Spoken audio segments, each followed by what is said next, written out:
ఈనాటి ఈ కార్యక్రమానికి ముఖ్య అతిథులుగా విచ్చేసిన పెద్దలు లావు శ్రీకృష్ణదేవరాయలు గారు, మన ఆత్మ బంధువు జంగా కృష్ణమూర్తి గారు, దారు నాయక్ గారు, మరి మీ అందరి ప్రేమాభిమానాల్ని పొందిన చిరుమావిళ్ళ మధుబాబు గారు, మన జిల్లా మొత్తాన్ని నడిపిస్తున్న పెద్దలు కొమ్మాలిపాటి గారు, శివారెడ్డి గారు,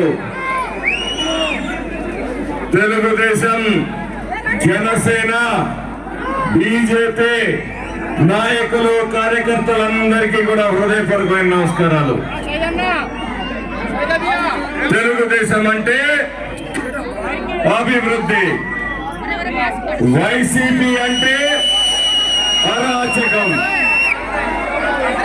దేశంలో అభివృద్ధి, అరాచకం రెండు కూడా ఎక్కడైనా సరే ప్రపంచంలో ఒక వరలో ఎమడని కత్తులు లాంటిది.